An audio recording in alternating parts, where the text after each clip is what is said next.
Hey, what's up, people and high performers, can't believers? Welcome to another episode of the Can't Believe I Made It podcast. I'm your podcast host, your high performance mentor, and your dietitian, Desi Abeda. All right, episode 82. We're coming out the cuts with another Mentorship Monday. And I felt like over the next couple weeks, I really wanted to emphasize things, not only that I have really tried to work intentionally through, but things that I see with a lot of my clients. The last Mentorship Monday, we talked about 5 characteristics of my best clients and people who have gone on and are continuing to go on to that next phase of their hero's journey, overcoming self doubt, overcoming imposter syndrome, and keying it back to the habit so that it reminds them about their potential and about some of those scary things that they want to accomplish, and then rising to that occasion. So if you haven't had the chance, make sure that you hop over to episode 80. We talked about the 5 characteristics. And then on Friday, too, again, with these other episodes as well, like take the time. They're not going to be the 15 minutes that we're doing with our Mentorship Monday, but we just dove into the life of Derek Joe, someone that I really look up to from the standpoint of intentionality behind their athleticism. You know, we talked about Derek being an award-winning bodybuilder and the type of mindset that he has to carry into not only his competitions but how he lives his life and how he also looks at the struggle that has gone on in his life. So, if you haven't had a chance, make sure that you go over to episode 81 to make sure you hear about Derek's story because the man's going to do some amazing things. And we were lucky enough as a pod family to catch it early before he blows the F up. So, yeah, D, shout out to you, man. Thank you once again. But okay, so with the next 3 weeks, I wanted to take a look and make sure with our Mentorship Monday episodes that we're teaching you how to unlock your limiting beliefs. Okay, and so this is Unlocking Your Limiting Beliefs, part one of our 3 series. So over the next couple of weeks, we're going to be diving into what that means. And as I was trying to create, how do I want to mold the information in a way that is not only relatable, but something that I can teach and something that people can really resonate with. And I figured I would start here because you can't not talk about limiting beliefs and overcoming those limiting beliefs to be the hero in your own hero's journey without talking about the reticular activating system. So, if for those that don't know, it's a bundle of nerves in your brain. It's like your built-in autopilot. All right. And it's to me, and this is how I view it and how I'm receiving the information. To me, it's one of the number one keys to changing your behavior, reaching the goals that are really scary for you, and then unlocking your inner potential. Because when I like to think about the reticular activating system or the RAS, it helps us with the autopilot. And one of the big questions behind it is all right, well, what does it actually do?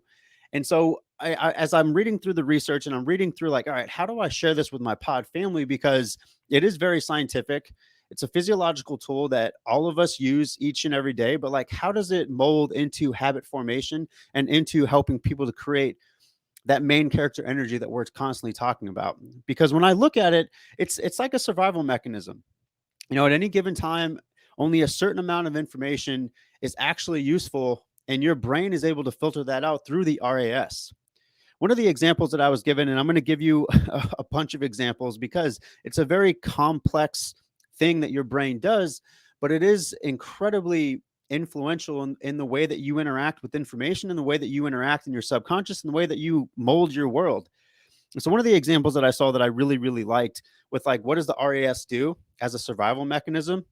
I mean, if you kind of think back, there's not a whole lot of us that are being chased by bears and tigers. And I mean, if you're doing that, your life is dope. Teach me how to be that type of hero. But one of the things that comes up that I'm like, oh, this makes a lot of sense. So let's kind of put you from the standpoint of being a natural badass, like Steve Irwin type, right? So a tiger's chasing you. The quickest thing or the information that you need right there is that you need to survive. So you need to run, you need to be agile, you need to try to get away from this tiger. And the color of the grass, how the air feels, how light it is outside, the color of the trees, are they changing colors? That information doesn't matter to you in that moment because you're literally fighting for your life. And so the RAS is a really good example of what it does from the standpoint of filtering out information that doesn't apply to you. All right. And it's another reason why too. I mean, for some of us that have been able to do this, if you're at a concert or a big meeting hall, there's a bunch of conversations going on. Your brain isn't attuned to every single conversation because that would be 100% overwhelming. So it filters through the sound.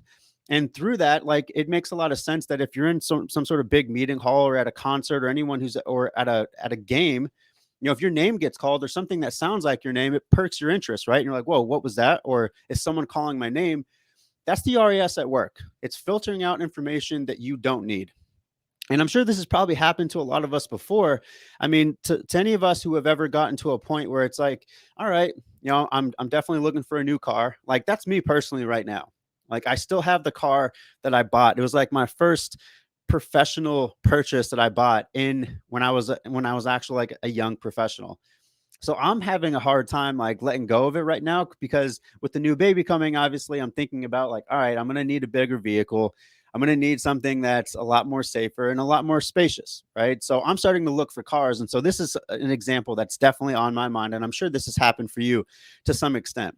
So this is the RES at work, right? So as I'm looking for a car, and I'm looking like, I really love the Mazda. I really love any of the SUVs from Toyota. Like, I'm just kind of looking at like, what do I want to do?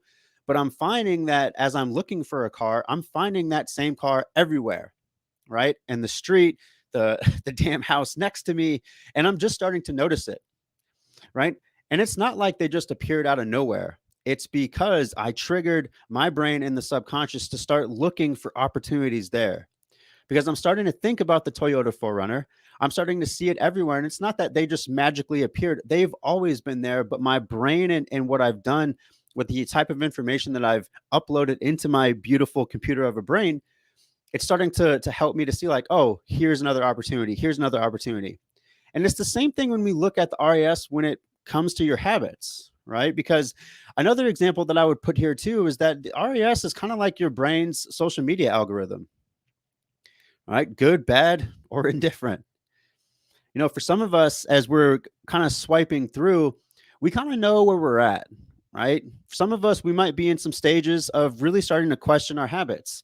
And so there you find a podcast like this, right? So you're constantly uploading this information into your subconscious so that you too can find information or opportunities to improve on your habits, right? That's why you're listening to this pod, right? And as you're swiping through other types of social media, you could probably, and I found this to be very, very true, especially during the last election. A lot of people spent a lot of time arguing, right? There was a lot of division, and there's probably division before 100%, but it felt like it was a little bit more on like a world stage. And I can't tell you how many times especially during that time, I got a new clients that are just like, man, I'm so unhappy. And it's like, okay, like, how do you spend your time? Well, I mean, the habits aren't great. Obviously, it has a lot to do with not sleeping very well, not eating very well. In a lot of ways, for a lot of people, it was like drinking way too much and starting to become a bit more sober curious. Like, what would that even be like? Who would I be hanging out with? But as we're going through it a lot more, I would ask questions like, okay, like, what sort of things are you consuming on a day-to-day basis? And most of the time, a lot of these people, and if I'm being perfectly honest, there's a lot of guys would talk about how they would spend a lot of time on Facebook arguing with people, arguing their point, and it just helped them to be very, very unhappy, because that's the RAS at work, right? Because if you look to go find problems, you're likely going to find problems. And in the same breath and with the same type of energy, if you look to find solutions, your brain is going to provide you with the opportunities to find solutions to those problems that you have. All right. So we want to we do want to think of your RAS as your brain's social media algorithm. And we want to be very, very keen and very honest with, hey, what's on my algorithm right now? What's on my feed, my brain's feed? Is it actually helping me? I've talked about this in past pods before in content. Right now, as it as it's laid down, 100% my favorite social media platform is TikTok. I just feel like how raw it is, the information, how creative people are, how funny people are. To me, it's just like my favorite platform. And the cool thing about that is if you look through my algorithm, it's a shit ton of personal development. It's a shit ton of people healing through trauma. It's a shit ton of habit formation. It's a shit ton of entrepreneurship. It's a shit ton of some sports, some culture, some hip hop. It's just like how I receive my world. And for me, it's working for me because it's pushing me to start seeing like, okay, there's other people like me. All right, there's other people going through healing. There's other entrepreneurs that might not know what the end goal is, but know what it is like to really take care of themselves through the process of just working through self-doubt and imposter syndrome. And so to me, I look at my algorithm and I'm like, that's a healthy algorithm for me because where I'm at. But then I also think about in past versions of myself, like what that algorithm would have looked like. And that gives me a little bit more insight. And I want to encourage you to think about it in a really similar way. If you're looking at your brain's algorithm, are they things that are good, bad, or indifferent? Are they things that are actually helping you? Like, what sort of information, what sort of negative self talk are you uploading into your subconscious, which is starting to create the world around you? All right. So now that you have this information, right, this is obviously part one. We're going to dive into a little bit more what limiting beliefs are and what that means for you. But now that you're becoming aware of this information, like, okay, so how do we improve on what's going on? And I say this all the time. The only type of detox that you ever need to do, all right, because your liver and your kidneys do that, by the way, it's the dietitian speaking to you. The only detox that you need to do is to remove the toxic people, toxic things, toxic environments in your life. This goes call back to like episode in the 50s. We talked about the social five, right? You're a product of the five most people that you hang out with.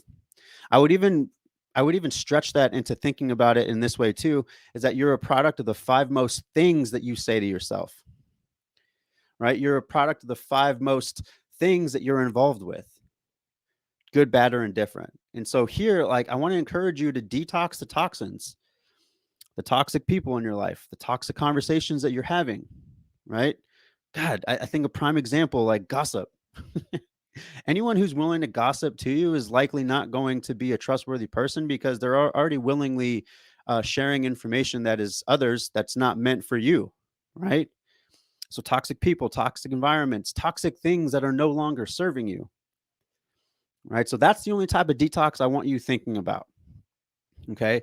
And this is like this goes back to the damn analogy with your social media algorithm, right? Is unfollowing people comparisons or things that aren't helpful for you. And I would do that. I would tell you the same thing as it pertains to what you're uploading into your subconscious. Because from there, we then have to start asking the right questions. And that's the big crux of today. We have to ask the right questions because if we're constantly aware of the problems in our life, well, we have to ask the right questions, and they have to come from a place of curiosity. I wonder why I interact with X when X or Y or Z happens, right? I wonder why I shut down when I'm having a difficult conversation with my significant other or someone in my family. I wonder why I shut down or I quit on something when I know it's really important to me, when I start to feel some imposter syndrome, or I start to feel some self doubt. I wonder what happens for me when I don't launch that really important project, or I don't go out on that walk, or I don't start to exercise, or I don't reach out to a mentor, coach, or a therapist if I need that type of help. Like, I wonder what's going on for me that I don't want to do this. Okay. Because asking the right questions for yourself is probably the quickest way that you're going to get the right answer. All right. So, this goes back to what we're doing here. The RIS, again, it's our autopilot tool and our brain's own social media algorithm. So as you're running through this, and as we're gearing towards the end of this episode, as always, you kind of already know where the homework's going to come from, right? So if something spoke to you, I want you to do something with it. Take a screenshot of this episode. Make sure you tag us at Desi Beta or at I Made It Pod. We want to celebrate you. We want to start to help you to start think about what you're uploading, who you're following, metaphorically and literally, and uploading into that beautiful subconscious of yours, because the subconscious is going to start creating your environment if it already hasn't. All right. Much love to you. I'll see you on the next episode. Later.